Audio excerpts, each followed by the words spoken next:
പത്തനംതിട്ട ചെങ്ങന്നൂർ റൂട്ടിൽ സർവീസ് നടത്തുന്ന രണ്ട് സ്വകാര്യ ബസ്സുകൾ, ഒന്ന് സ്വപ്ന, മറ്റൊന്ന് നിബുമോൻ, സമയത്തെ ചൊല്ലി മത്സര ഓട്ടം നടത്തുകയും പിന്നീട് ജീവനക്കാർ തമ്മിൽ തർക്കമുണ്ടാവുകയുമാണ്. ആദ്യ സംഭവം ഇന്നലെ വൈകുന്നേരം 5:20 ഇലന്തൂരിന് സമീപം കുന്നളത്ത് വഴിയിൽ വെച്ചാണ് തർക്കം ഉണ്ടാകുന്നത്. നിബുമോനിലെ ജീവനക്കാരും സ്വപ്ന ബസ്സിലെ ജീവനക്കാരും തമ്മിൽ തർക്കമുണ്ടാവുകയും പിന്നീട് യാത്ര ഏറെക്കുറെ പത്തനംതിട്ട പ്രൈവറ്റ് ബസ് സ്റ്റാൻഡിൽ അവസാനിച്ച ഘട്ടത്തിൽ നിബുമോൻ ബസ് സ്വപ്ന ബസ്സിന് മുൻപിൽ ഓവർടേക്ക് ചെയ്ത് നിർത്തി യാത്ര തടസ്സപ്പെടുത്തുകയുണ്ടായത്. തുടർന്ന് ഇരു വാഹനങ്ങളിലെയും ജീവനക്കാർ തമ്മിൽ രൂക്ഷമായ തർക്കവും പിന്നീട് കാര്യങ്ങൾ കൈവിട്ട നിലയിലേക്ക് എത്തുകയുമായിരുന്നു.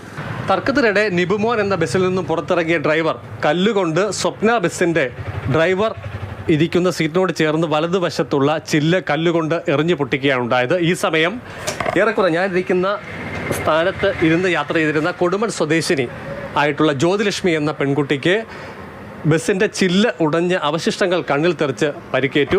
ആ കല്ലാണ് നമുക്ക് ഈ ഭാഗത്ത് കാണാൻ സാധിക്കുന്നത്. ഇതര ജീവനക്കാർ അതോടൊപ്പം തന്നെ സഹയാത്രക്കാരായിട്ടുള്ള ആളുകളും ചേർന്ന് ജ്യോതിലക്ഷ്മി ആദ്യം ജനറൽ ആശുപത്രിയിൽ പ്രവേശിപ്പിച്ചു. തുടർന്ന് അവരുടെ സ്ഥിതി അല്പം മെച്ചപ്പെടേണ്ടതുണ്ട് എന്ന വിലയിരുത്തലിൻ്റെ അടിസ്ഥാനത്തിൽ പിന്നീട് അവരെ കോട്ടയം മെഡിക്കൽ കോളേജ് ആശുപത്രിയിലേക്ക് കൊണ്ടുപോവുകയാണ് ഉണ്ടായത്. ഇപ്പോൾ സ്ഥിതിഗതികൾ മെച്ചമായിട്ടുണ്ട് എന്നുള്ളതാണ് നമുക്ക് ലഭ്യമാകുന്ന വിവരം. അതേസമയം തന്നെ സ്വപ്ന ബസ്സിൻ്റെ ഡ്രൈവർ അതോടൊപ്പം തന്നെ ഈ അക്രമത്തിന് നേതൃത്വം നൽകിയ നിബുമോൻ ബസ്സിൻ്റെ ഡ്രൈവർ ഷാജി എന്നിവരെ പോലീസ് കസ്റ്റഡിയിലെടുത്തിട്ടുണ്ട്.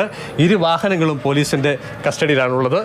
ബസ്സുകൾ രണ്ടും ഇപ്പോൾ അഴൂർ ഭാഗത്ത് പോലീസിൻ്റെ തന്നെ കസ്റ്റഡിയിൽ പാർക്ക് ചെയ്തിരിക്കുകയാണ്.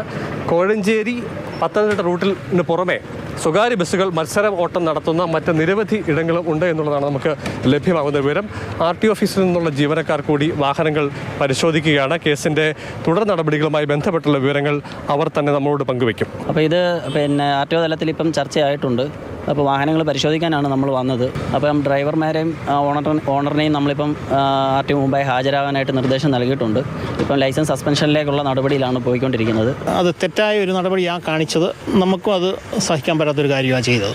നമ്മൾ പ്രശ്നം മാക്സിമം ഒഴിവായി പോകുന്ന ഒരാളാണ്. കാരണം ഞാൻ വലിയൊരു മുതലാളിയോ ഒന്നുമല്ല. എനിക്ക് 10-50 വണ്ടിയില്ല. ഞാൻ ഈ ഒരു വണ്ടി കൊണ്ടാണ് എൻ്റെ വീട് കഴിഞ്ഞു പോകുന്നത്. ഈ വിഷയത്തിൽ ശക്തമായ നടപടിക്കാണ് പോലീസും മോട്ടോർ വാഹന വകുപ്പും തീരുമാനമെടുത്തിട്ടുള്ളത്. മാത്രവുമല്ല, സ്വകാര്യ ബസ്സുകൾ തമ്മിലുള്ള മത്സര ഓട്ടം തടയിടുന്നതിനായി കൂടുതൽ പരിശോധനകൾക്ക് കൂടി തീരുമാനമുണ്ട്. CK Abhilal, Mathrubhumi news.